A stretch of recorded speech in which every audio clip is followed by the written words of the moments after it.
rabbil alamin, salatu wassalamu ala asyrafil anbiya'i wal mursalin, sayyidina habibina syafi'ina maulana Muhammadin wa ala alihi wa sahbihi ajma'in, amma ba'd. Biasanya kalau lewat papasan itu mami-mami. Bertallahu ta'ala fi kitabihil aziz. Tahu kali aku qailin. Wa ma arsalna min qablika illa rijalan nuhi ilaihim. Fas'alu ahla dzikri in kuntum la ta'lamun. Shadaqallahul azim. Yang sama-sama kita hormati dan kita banggakan Ketua DPD PKS Kabupaten Karawang, Pak Budiwanto, serta seluruh jajaran, juga Ketua MPD, serta jajarannya, Ketua DPD, serta jajaran. Dan sama-sama kita hormati, kita banggakan Dr. Sutris Yurid, ER, MSc, spesialis penyakit dalam, dan seluruh anggota PKS yang hadir dalam kesempatan pagi hari ini secara virtual. Alhamdulillah, puji syukur mari senantiasa kita panjatkan kehadirat Allah Subhanahu wa taala yang merebaknya wabah Covid-19. Allah masih berikan kesehatan pada kita, kekuatan pada kita, sehingga bisa ikut bergabung di dalam pertemuan melalui virtual ini. Selawat ring salam semoga senantiasa tercurah atas teladan kita baginda Rasulullah Muhammad SAW, keluarga, sahabat, dan seluruh pengikutnya hingga akhir zaman. Bapak Ibu, saudara sekalian yang dirahmati Allah Subhanahu wa taala, saya mengucapkan terima kasih dan jazakumullah khairan katsira pada Ketua DPD PKS Kabupaten Karawang, Firmi beserta seluruh jajaran yang telah menyelenggarakan acara yang sangat berharga ini. Ini menjadi penting karena memang banyak hal-hal yang terkait dengan COVID-19 yang seringkali juga ini beritanya hoax, ya, sehingga kita perlu bertanya secara langsung kepada yang memang memiliki kemampuan dan keahlian di bidang ini. Dalam pertemuan ini saya ingin menyampaikan beberapa hal penting terkait kondisi pandemi COVID, efek internal organisasi, dan langkah-langkah kita ke depan sebagai koridor untuk kerja-kerja perjuangan kita di tengah suasana pandemi COVID ini. Sehingga meskipun pandemi, insya Allah produktivitas kita tetap berjalan dengan baik dan tidak mengurangi semangat perjuangan kita untuk melakukan kerja-kerja yang besar, insya Allah. Bapak Ibu saudara sekalian yang saya hormati, saya banggakan, yang pertama, ini kita ingin coba mengenali kembali atau mengenang kembali awal mula penanganan pandemi COVID-19, ya. Tentu ini bukan untuk apa, tapi itu untuk introspeksi kita, ya. Bagaimana penanganan yang selama ini. Setelah lebih dari 1 tahun pandemi COVID ini, hingga tanggal 10 Juli kemarin, jumlah total kasus COVID-19 di Indonesia ini menjadi 2.491.006 pasien, ya, yang terkena itu, ya, luar biasa. Sejak pertama terkonfirmasi pada 2 Maret 2020 sampai dengan Juni udah 2,4 juta lebih. Nah, berita April sejak awal pakar kesehatan masyarakat dari LIPI yang bernama Pak Pandu Riono sebenarnya sudah memprediksi dan mengingatkan pada pemerintah, ya, ini pilihan-pilihan kan untuk apa namanya penanganan COVID-19 ini. Jika intervensi pemerintah itu moderat, ya, maka jumlah pasien yang terjangkit di Indonesia bisa mencapai 1,3 juta orang. Nah, tetapi apabila pemerintah melaksanakan intervensinya rendah atau mid intensity, ini jumlah pasien yang terjangkit di Indonesia diprediksi ini melonjak mencapai 2,5 juta jiwa. Nah, ini sudah hampir terbukti. Kita sudah 2,4 lebih ya. Nah, memang sejak awal Presiden dan para menteri kita ini nggak kompak menangani COVID ini. Dengan dari Indonesia negara tropis lah, nggak cocok dengan kehidupan COVID-19. Daya tahan bisa ditingkatkan, cukup dengan minum pot-pot, ya. Serta migrasi orang dari luar negeri yang menuju Indonesia berdatangan terus-menerus tanpa ada karantina yang ketat, sehingga kesannya terkesan ya lebih mementingkan sektor ekonomi dibanding kesehatan penduduknya. Kemarin saya sempat diskusi dengan salah seorang pakar dari Universitas Griffith Australia. Itu penanganan kalau dibanding dengan apa yang dilakukan di kita sangat jauh berbeda. Ya, Australia menerapkan 3T-nya ketat, tracing, testing, dan treatment. Itu sangat ketat. Contoh adalah ketika berita muncul di salah satu harian online, yaitu online konten terkait dengan Brisbane, ya, itu ditemukan satu kasus COVID-19 baru. Ternyata apa? Kota Brisbane itu mengumumkan lockdown selama 3 hari. Sehingga dengan begitu, penyebaran COVID ini betul-betul terlokalisir dan sampai kemudian tidak menularkan kemana-mana.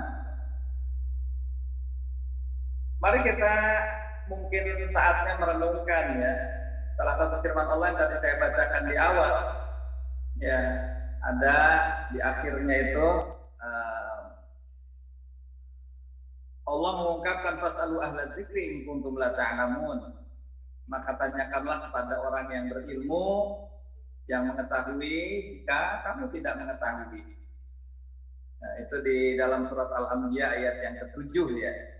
Artinya dari implementasi ayat ini kita sering melihat di dalam kasus hukum misalnya ada namanya expert judgment ya, atau dalam regulasi juga kita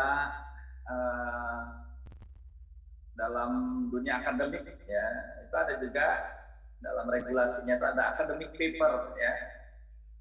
Saya yakin dengan pertemuan ini kita dapat informasi secara langsung yang memang dari pakarnya, dari ahlinya, Dr. Supri Syurif ya, sehingga ini pertemuan kita ini bagian dari mengimplementasikan fas'alu ahla dzikri in kuntum la ta'lamun. Yang kedua, saya ingin juga mengungkapkan fakta hari ini pandemi COVID-19 ya. Pada periode Juni hingga Juli 2021, bangsa Indonesia sedang memasuki fase krusial dalam penanganan pandemi. Indonesia memasuki gelombang kedua ledakan kasus COVID-19 ya, di mana ledakan pertama akibat liburan Natal di tahun 2020 kemarin, ya, tahun baru juga 2021. Nah, ledakan kedua ini pasca Idul Fitri. Kasus ini seperti negara India yang tidak mampu sepenuhnya mengontrol perilaku penduduk pada kejadian ibadah mandi bersama di Sungai Gangga. Tapi sebagian pakar juga sudah menepis ini, ya. IDI misalnya juga tidak sepakat bahwa apa yang terjadi ini bukan dari dampak mudiknya para umat Islam yang mudik karena hari raya ya, tapi memang karena penanganan yang kita nggak sinkron dari hulu ke hilir. Satu sisi yang di hilir kita mengatasi bagaimana penyebaran COVID-19, sementara dari hulunya kita nggak tutup. Ya, ketika terjadi ledakan COVID-19 di India, malah ada satu pesawat yang lolos masuk ke Indonesia untuk berwisata, dan ternyata di sana banyak dijumpai yang positif COVID-19 dengan varian Delta. Ya, kalau sekarang terjadi Delta demikian banyak, bisa jadi dari sumber-sumber yang dari hulunya memang tadi nggak terjaga. Nah, mulai awal bulan Juni, tanda-tanda kenaikan kasus COVID-19 itu sudah tampak meningkat, sangat signifikan. Beberapa hari ini kasus positif meningkat hingga 27.000 kasus positif ya per harinya. Kasus aktif, yakni kasus yang harus ditangani masuk rumah sakit, itu mencapai 14.000 kasus aktif per hari. Ya, luar biasa. Nggak tahu di Karawang juga saya kira gambarannya nggak jauh berbeda ya. Rata-rata kematian juga mencapai sekitar 500 jiwa per harinya. Ini data resmi yang tercatat ya. Tentu di balik ini yang nggak tercatat bisa jadi angkanya jauh lebih besar. Sehingga rumah sakit bornya juga tingkat huniannya tinggi, ada 90%, bahkan ada sampai lebih dari 100%, sehingga harus terpasang tenda-tenda di halaman-halaman rumah sakit. Ya. Begitu juga pemakaman juga mengalami lonjakan, sehingga ya teman-teman yang memakamkan juga kewalahan untuk mengatasi tambahan-tambahan kasus COVID ini. Bapak Ibu, saudara sekalian yang saya hormati, saya banggakan, dari data lapor COVID misalnya menunjukkan angka kematian di rumah saat pasien isolasi mandiri juga meningkat. Ya. Selama sepekan sekitar 265 warga meninggal di rumah ya, saat isolasi mandiri karena mereka tidak terlayani oleh fasilitas kesehatan setempat. Ya. Beberapa hari ini saya dapat WA dari orang-orang yang memerlukan rumah sakit, memerlukan juga tabung oksigen aja susah. Alhamdulillah teman-teman di DKI kemarin bisa memasok yang memang sangat membutuhkan, sehingga akhirnya bisa tertolong juga sebelum akhirnya dibawa ke rumah sakit. Terakhir dari keluarga Haji Abdul Rashid Abdullah Syafi'i yang Allah panggil kemarin sore juga, itu sebelumnya mencari tabung oksigen juga sulit. Alhamdulillah akhirnya dari DPW DKI mengirimkan juga tabung oksigen yang diperlukan itu. Jadi ini kondisinya luar biasa ya, kekurangan tabung oksigen. Ya. Jadi nggak kalah krusialnya ini juga tenaga kesehatan yang terpapar COVID juga semakin banyak.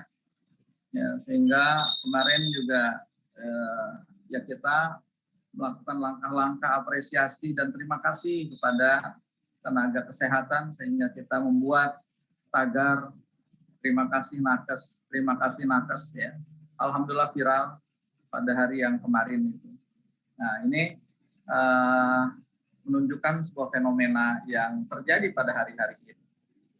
Nah Bapak Ibu saudara sekalian, yang ketiga tentu saya ingin mengungkapkan bagaimana langkah solusi, ya ini sebagai gambaran-gambaran saya aja, bukan ahlinya. Kalau saya nanti ke Dr. Supris barangkali yang ingin menjelaskan lebih detail ya. Saya hanya secara global yang saya paham. Kalaupun nanti ada kesalahan tolong dikoreksi Dr. Supris ya. Menyikapi fakta-fakta yang tadi saya ungkapkan tentu perlu respon cepat, baik secara individu maupun secara kolektif ya.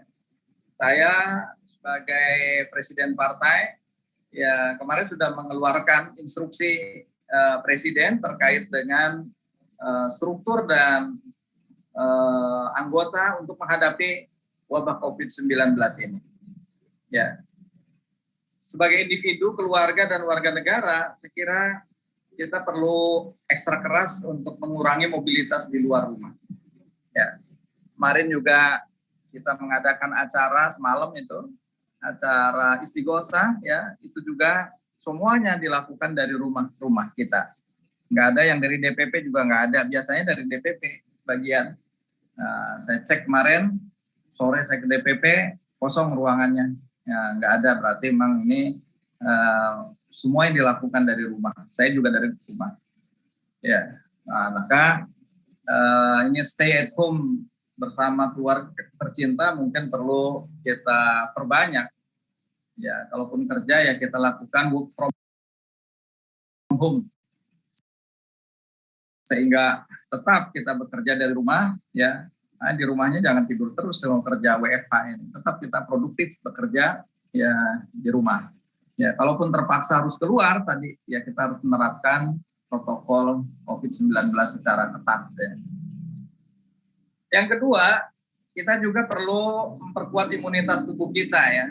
Tentu ini asupan makanan bergizi yang seimbang, istirahat yang cukup, ya, berpikir yang senantiasa positif ya, sehingga nggak merasa galau, nggak merasa panik ya.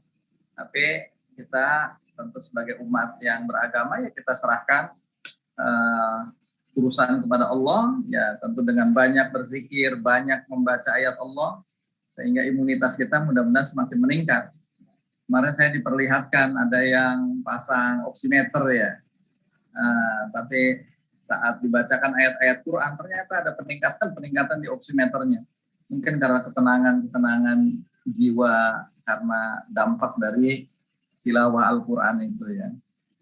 Nah, jadi sekali lagi DPP juga sudah mengeluarkan instruksi ya. Saya harap ini jadi panduan lah secara pribadi maupun struktur, sikapi ini dengan keseriusan gitu ya. Nah, selanjutnya tentu membantu juga kaitan vaksinasi ya.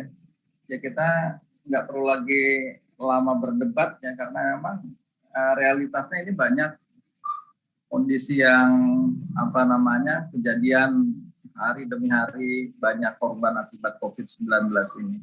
Maka DSP, Dewan Syariah Pusat telah mengeluarkan fatwa terkait kehalalan vaksin dan hukum vaksin sebagai ikhtiar melindungi jiwa, hifzun nafs ya, hifzun nafas. Ini yang memang bagian yang sesuai dengan maqasid syariah ya. Jadi nggak perlu ragu-ragu lagi kira-kira kaitan dengan vaksinasi ini ya. Oleh karenanya saya harap juga ini bisa dilaksanakan pada para pejabat publik yang punya akses terhadap vaksin ya, ini bisa kiranya membantu saudara-saudara yang lain untuk bisa divaksin ya sesuai dengan apa yang ditargetkan. Saya juga mengajak bahwa dalam situasi seperti ini banyak info yang tidak benar ya, yang tentu ini semakin membuat kita panik, semakin membuat kita galau. Oleh karena itu ya kita perlu bertanya pada orang-orang yang memiliki kapasitas ya, baik dari sisi-sisi keagamaan kita tentu merujuk pada DSP atau juga pada sisi-sisi sains seperti yang kita hari ini ngobrol dan dapat arahan dari Dr. Supris. Saya kira ini sebagai upaya untuk kita terhindar dari berbagai berita bohong dan berita palsu ya. Nah, itu ya. Bapak Ibu saudara sekalian, saya kira ini yang menjadi perhatian yang sudah saya harapkan di dalam impres yang saya tanda tangani. Mohon kiranya jadikan perhatian bagi kita semuanya. Dan tentu setelah ikhtiar basyariah juga, di impres yang ke-9 itu diminta agar struktur juga memobilisir istighosah di daerah masing-masing. Ya. Semalam saya sudah mengawali dengan istighosah di tingkat DPP, ya, dan kiranya ini juga bisa menjadi ajang silaturahim juga bagi ormas-ormas dan tokoh-tokoh masyarakat di daerah untuk bisa bahu-membahu ya dengan upaya-upaya ikhtiar basyariah kita lakukan dengan penerapan protokol COVID-19. Satu sisi yang lain tentu kita perlu memohon pada Allah Subhanahu wa taala. Kita yakin sebagaimana disabdakan oleh Rasulullah, ikul lida'in dawa'un, setiap penyakitnya ada obatnya. Kita optimis insya Allah, Allah juga yang akan memberikan penawarnya, obatnya dari COVID-19 ini. Tidak ada sulitnya bagi Allah Subhanahu wa taala, dan dengan optimisme kita seperti itu mudah-mudahan insya Allah kita akan tetap semangat menyambut masa depan yang lebih baik ya, sehingga kita ya perlu tadi satu sisi terapkan protokol COVID-19, satu sisi serahkan diri kepada Allah Subhanahu wa taala. Ya, insya Allah kita akan dilindungi oleh Allah Subhanahu wa taala. Kalaupun ternyata setelah kita ikhtiar masih juga terkena COVID-19, ya kita ikhtiar untuk berubah. Yang kalau juga tadi Allah panggil, ya mungkin itu apa yang dijanjikan oleh Rasulullah SAW, syuhada khamsatun, ya syuhada itu ada 5 kategori. Nah, kategori yang pertama al-mat'un, itu yang terkena wabah. Mudah-mudahan ini saudara-saudara kita yang dipanggil oleh Allah Subhanahu wa taala karena dampak COVID-19 juga mudah-mudahan terkategori sebagai kematian syahid di jalan Allah Subhanahu wa taala. Saya kira itulah yang dapat saya sampaikan. Lagi terima kasih. Mudah-mudahan Allah memberikan kekuatan pada kita, jaga kesehatan, jaga juga protokol COVID-19 dan dekatkan diri pada Allah Subhanahu wa taala. Kurang lebih saya mohon maaf. Wallahu as'alu taufiq ila aqwamit thoriq. Assalamualaikum warahmatullahi wabarakatuh.